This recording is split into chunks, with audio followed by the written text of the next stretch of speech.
Hey, salut à toi! Dans cette vidéo, je te propose qu'on voit ensemble comment faire la mise en page de son fichier et comment l'enregistrer donc sur le disque dur ou dans la bibliothèque. Allez, c'est parti! Donc ici, tu as le panneau en fait mise en page donc, qui s'ouvre quand on ouvre le fichier la plupart du temps ou sinon quand on clique sur le premier onglet en haut à droite. Donc ici, dans le panneau mise en page, on a 3 onglets. Donc, on va utiliser le premier pour l'instant ici. Et donc, on va partir sur le numéro 1, la machine. Donc, on peut choisir ici quelle machine est-ce qu'on utilise ou dire qu'on n'en a pas. Hein, si on veut faire un travail de graphisme, par exemple, seulement pour faire, je sais pas, une affiche ou quelque chose comme ça, on peut lui mettre aussi aucune machine et comme ça on n'est pas limité non plus dans les dimensions voilà, du fichier. Donc ici ça a détecté que c'était une Cameo 4 parce que c'est automatique. À partir du moment où on la branche à l'ordinateur, lorsqu'on ouvre le logiciel, voilà, ça va détecter quelle machine est-ce qu'on utilise. Si tu n'as pas encore branché ta machine, c'est pas très grave, en fait, tu peux choisir directement laquelle est-ce que tu vas utiliser. Sachant qu'on peut utiliser le logiciel avant d'avoir sa machine. Et c'est ce que j'ai conseillé à pas mal de monde qui souhaitait acheter la machine, d'abord télécharger le logiciel qui est gratuit, de l'utiliser pour voilà, apprendre à l'utiliser d'abord peut-être un petit peu et après acheter la machine une fois qu'on a vu un peu comment est-ce qu'il fonctionnait et est-ce qu'on va réussir à s'en sortir avec. Ensuite, numéro 2, donc le tapis de coupe. Donc ici, il se met pareil en automatique Cameo. Après, on a la possibilité, surtout quand on a une Cameo, d'utiliser pas mal de tapis de coupe. Donc on a le Cameo en 12 x 12 pouces, le Cameo en 12 x 24 pouces, donc qui fait donc 30 sur 60 cm à peu près. Portrait en 8 x 12 pouces et ensuite on a tampon, donc quand on veut faire des tampons, donc c'est un autre tapis qui est perforé en fait pour coller le matériau à tampon dessus sans qu'il fasse des bulles déjà et en ayant la possibilité après de le décoller sans galérer, sans déformer son tampon et tout ça après. On verra ça dans une autre vidéo de test de produits et tout ça. J'en ai déjà fait et c'est sympa à faire. Donc on verra ça plus tard. Et autrement, le PixScan, qui est un tapis qui a déjà des repères d'alignement. Donc on verra ça plus tard parce que les repères d'alignement, c'est un sujet à part. Donc voilà, donc on peut le laisser sur 12 x 12 pouces parce que c'est ce que j'ai. Ou alors lui mettre aucun tapis de coupe si je veux utiliser un rouleau directement dans la machine, un rouleau de flex ou de vinyle par exemple, je peux mettre aucun et rentrer directement mon rouleau. Et si je mets aucun d'ailleurs, ça me l'enlève ici, à l'image. Donc je vais lui dire que c'est un Cameo. Comme ça il me le remet ici, hein, on le voit. Et donc la partie blanche c'est ma feuille. Enfin mon média, donc ça peut être une feuille de papier, ça peut être un morceau de vinyle, de flex, tout ce que je veux couper. Ensuite on a la taille des médias, donc numéro 3, taille des médias, donc ça se met en automatique 12 x 12 pouces, mais je peux lui dire par exemple que c'est une feuille A4. Voilà, donc là il me la met comme ça, je peux lui dire que c'est autre chose. Si je veux par exemple lui mettre une feuille A3, parce que par exemple moi j'ai une imprimante A3 donc je peux vouloir imprimer sur du A3 et après découper, à ce moment là il va falloir lui dire que le tapis de coupe est autre, donc soit que c'est un Cameo 12 x 24 pouces, on va mettre comme ça sera plus simple, ou soit et donc là je vais avoir le A3 qui sera disponible dedans, ou soit lui dire que je n'en ai pas, et je peux utiliser le A3. En fait il va m'afficher seulement ce qui est utilisable sur le tapis de coupe. Après, si je veux, je peux entrer directement mes dimensions ici. Par exemple, si j'ai un morceau de flex qui fait 20 cm sur 20, donc je vais mettre 200 sur 200 mm, parce que moi je suis en millimètres. Donc ça, on verra aussi, c'est possible de rentrer vos... Donc ça, on verra, c'est possible aussi de rentrer vos préférences millimètres, centimètres. Ensuite, on a la transparence. Alors ça sert surtout si vous utilisez, si vous aimez avoir le quadrillage qui est en dessous du tapis, ou alors ça va vous servir si vous utilisez par exemple plusieurs petits morceaux de flex ou de vinyle ou de papier sur votre tapis, vous voulez faire les découpes tout en même temps. On n'est pas être obligé à chaque fois d'enlever, de remettre un autre morceau et tout ça. Vous pouvez mettre plusieurs en même temps, et d'ailleurs on le voit souvent dans les vidéos où on va mettre 3-4 papiers en même temps à découper. Donc à ce moment-là, on va pouvoir utiliser donc la transparence ici. Donc on voit en transparence le tapis, avec le quadrillage du tapis de coupe en dessous. Ça va me permettre, par exemple, si j'ai plusieurs morceaux de papier à mettre, je vais mettre la taille de mes médias, je vais le mettre en 12 x 12 pour utiliser tout le tapis. Et puis ici, je vais pouvoir mettre par exemple un petit morceau ici qui va prendre par exemple les 3 premiers carreaux en haut sur 4 en bas. Donc ici, donc par exemple, je vais mettre un petit rectangle. Donc je sais que ça va être mon premier papier, par exemple. Ensuite, je vais en mettre un autre dans l'autre coin ici. Donc je vais mettre par exemple qui me fait 4 carreaux de large sur 5 de haut.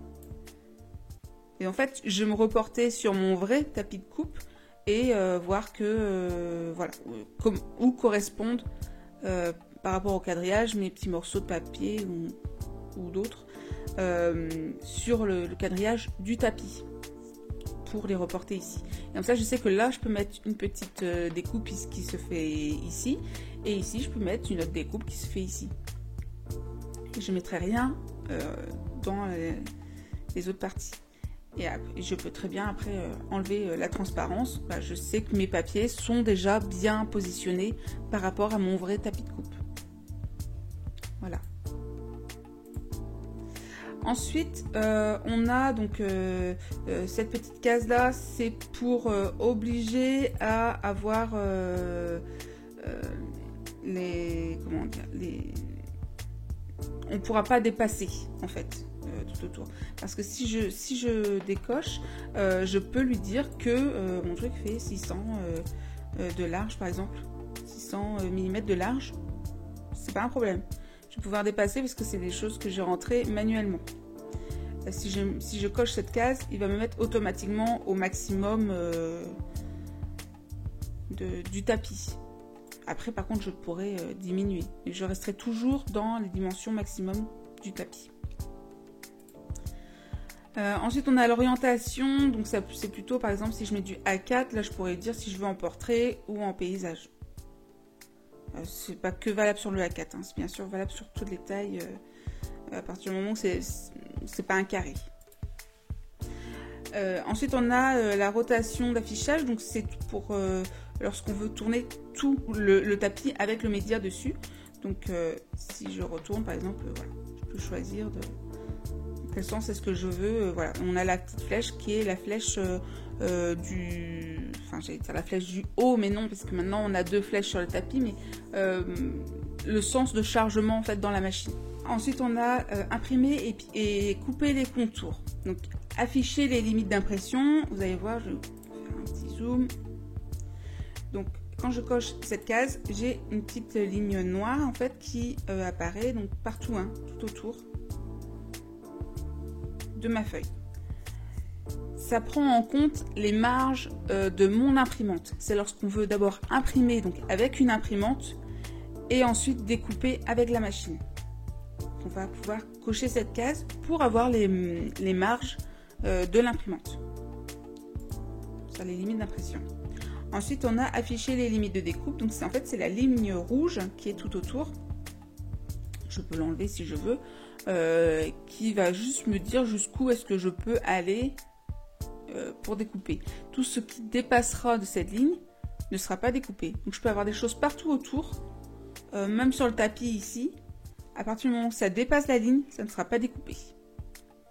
C'est pour ça que c'est assez intéressant de la garder. Au moins on sait jusqu'où est-ce qu'on peut aller et on peut économiser aussi les matériaux qu'on va utiliser en mettant au plus près de la ligne lorsqu'on veut utiliser justement un petit morceau de papier ou de flex, en mettant au plus proche aussi de la ligne. Et lorsque j'enlève mon tapis de coupe. D'ailleurs, on voit qu'ici on a une petite marge donc sur le tapis, hein, tout le bas là, c'est l'espace qu'il y a entre les rouleaux qui vont être là et la lame qui va se trouver au maximum là. Si j'enlève, donc ici on a la marge qui est toute petite, hein, comme partout autour, et si j'enlève le tapis de coupe, je mets aucun, il va me mettre une grande marge ici qui va correspondre avec les rouleaux qui vont se trouver ici et la lame qui va se trouver ici. C'est pour ça que bon, c'est intéressant de mettre tout de suite les bonnes dimensions aussi de son papier, de son flex, de son vinyle ou autre pour découper en prenant en compte cette marge là. Et surtout pas se dire oh mince, il me met trop de marge, je vais le mettre un peu plus grand. Non, il a besoin de cette marge là s'il n'y a pas de tapis de coupe. Donc voilà, on a fini avec la mise en page déjà de son fichier et on va pouvoir faire donc l'enregistrement. Donc on va aller dans fichier, enregistrer sous, et ici on a enregistré sur le disque dur ou enregistré dans la bibliothèque. Donc dans la bibliothèque, c'est tout simple, on clique dessus, ça nous ouvre la bibliothèque et ici on va pouvoir lui donner le titre que l'on veut. Donc, par exemple ici ça s'est mis sur sans titre 1, donc parce que c'est le titre qui est ici. Donc, ça mis sans titre 1 Studio 3, mais je peux lui dire par exemple carte fête des mères par exemple. Soit je le laisse là et donc je mets OK, soit je vais aller dans, donc ça enregistrera toujours dans design de l'utilisateur. Donc je clique dessus et là je peux choisir un autre sous-dossier parce que j'en ai fait plusieurs. Donc ça on verra aussi comment est-ce qu'on fait pour ranger sa bibliothèque. Et donc je peux lui dire par exemple que je veux être dans faire part par exemple. Et là je mets OK. Et lorsque je vais aller dans la bibliothèque, je vais aller chercher dans le design de l'utilisateur, faire part, ça j'ai fait, et il se retrouve ici. Alors là il n'y a pas d'image parce que j'ai rien fait en fait. Non. Sinon il s'afficherait ici. Lorsqu'on veut enregistrer sur son ordinateur, pareil on fait enregistrer sous, enregistrer sur le disque dur. Ça ouvre la fenêtre et ici je vais pouvoir choisir où je veux le mettre et faire tout simplement OK. Quand on a beaucoup de choses dessus, son fichier, il y a certainement certaines choses qu'on veut enregistrer, on peut cliquer et glisser pour sélectionner ce qu'on veut enregistrer et faire fichier, enregistrer la sélection. Et là pareil on peut enregistrer sur le disque dur ou dans la bibliothèque. Voilà.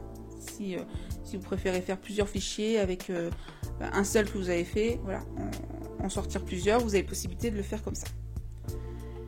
Lorsqu'on travaille son fichier, il ne faut pas oublier de faire enregistrer régulièrement pour garder en mémoire, voilà, au cas où si le logiciel bug, ça peut arriver, ou qu'il y a une coupure d'électricité ou quoi. Voilà. Sachant que lorsque vous ouvrez le logiciel, vous pouvez ouvrir la récupération ici. Souvent, c'est ce qui s'ouvre aussi en premier lorsqu'on lance le logiciel. Et ici, vous avez tout ce qui a été récupéré automatiquement. Parce que ça a toujours été dans le logiciel. Il y a une récupération automatique de ce que vous faites. Et vous allez pouvoir voilà, récupérer vos fichiers qui sont commencés, qui n'ont pas été enregistrés, que vous n'avez pas eu le temps. Voilà, ça se fait ici. Mais ça ne va pas forcément enregistrer tout ce que vous avez fait, les dernières actions que vous avez faites, parce que c'est pas enregistré en temps réel. C'est, je sais pas tous les combien de minutes, ça enregistre automatiquement. Et donc c'est pour ça que c'est intéressant aussi de faire soi-même, là, cliquer sur enregistrer pour garder en mémoire.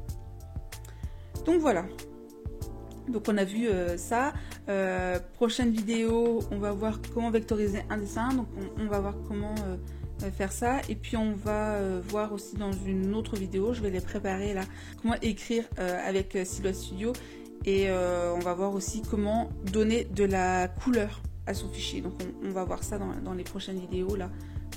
Pour commencer à rentrer vraiment dans le sujet intéressant. Et on verra aussi dans une autre vidéo comment écrire en suivant une forme. Je pense que ça va intéresser pas mal de monde. C'est quelque chose qu'on me demande souvent. Donc voilà, donc je te donne rendez-vous très bientôt pour de nouvelles vidéos.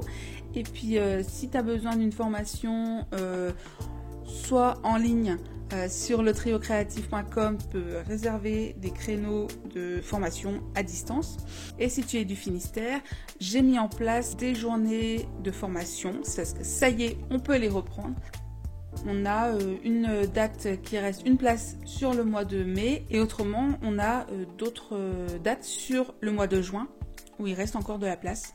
Si tu veux faire une formation avant l'été, c'est possible pour pouvoir après profiter des vacances pour s'occuper les mains en faisant plein de choses avec sa silhouette.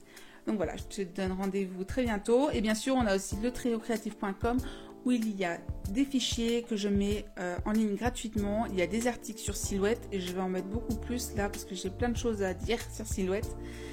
Donc voilà, il ne faut pas hésiter aussi à suivre ce blog là parce qu'il y a plein de choses intéressantes. Voilà, je te dis à très bientôt et prends soin de toi. Et ciao!